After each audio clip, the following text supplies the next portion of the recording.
Efirdə Telegrafın 15:00-a olan xəbər buraxılışıdır.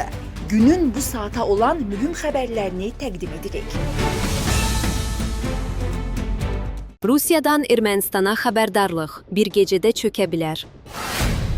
Qarabağla bağlı şok açıqlama. Yenidən işğal edəcək gücləri yoxdur. Azərsilaha məxsus zavodda qəza baş verdi. Bu tam miqyaslı savaş olacaq. ABŞ İrana doğru nələr göndərir? Qarabağın məğlubiyyətinin sirri.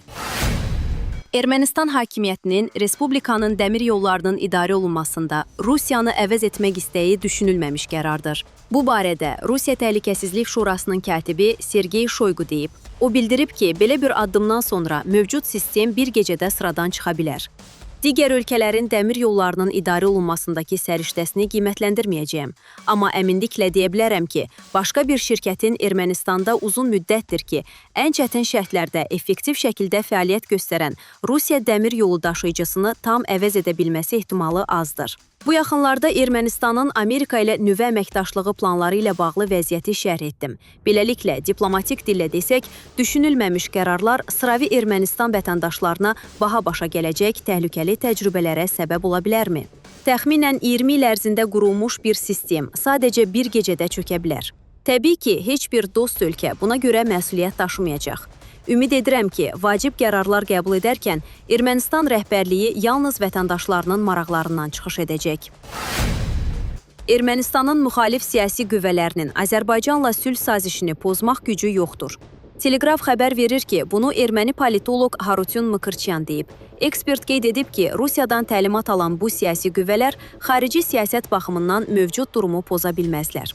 Onların sülh müqaviləsini pozmaq və ya Qarabağı yenidən ələ keçirmək, işğal üçün kifayət qədər gücləri yoxdur.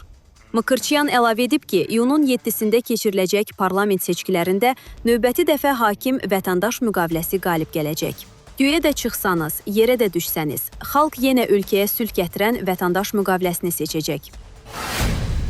Fevralın 18-də Azərsilah Müdafiə Sənayesi Holdingi strukturuna daxil olan Sənaye Cihaz Elmi İstehsalat Müəssisəsinin Şirvan şəhərində yerləşən zavodunun sexlərinin birində istehsalat qəzası baş verib.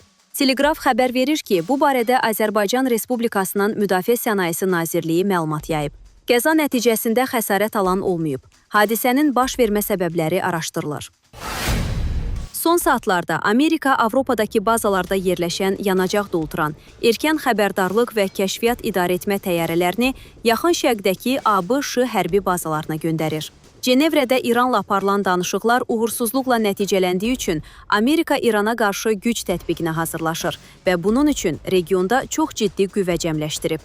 Bu barədə politoloq Kamran Cəfərov qeyd edib. Axios nəşrinin mənbələri ehtimal edir ki, bu böyük ehtimalla Amerika və İsrailin birgə kampaniyası olacaq və nöqtəli zərbələrdən daha çox tam miqyaslı müharibəyə bənzəyəcək.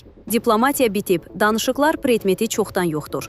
Maraqlar toqquşması son dərəcədə güclüdür və bütün bunlar Amerikanın İrana qarşı hərbi əməliyyatını qaçılmaz edir, o bildirib.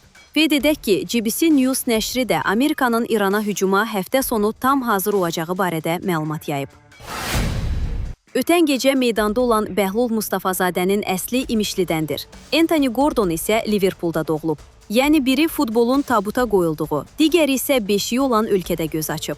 Bəhlulun ata yurdunu təmsil edən eyni adlı komanda Premier Liqaya bu mövsüm gəlib. Amma Gordonun şəhərinin iki nəhəng klubu var, Liverpool və Everton.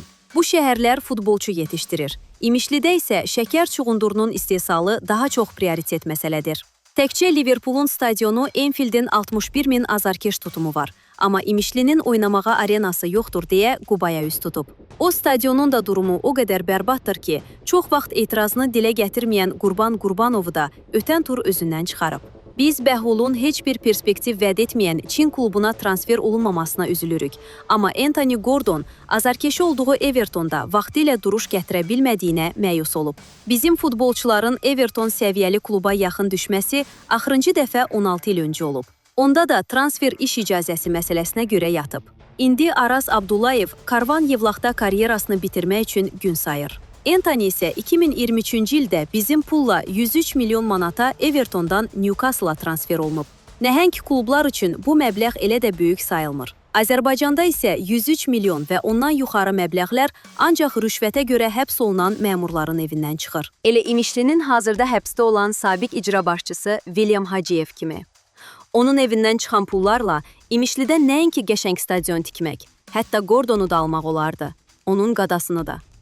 İngiltərədə William nəhəng yazıçıdır, bizdə isə böyük korrupsioner.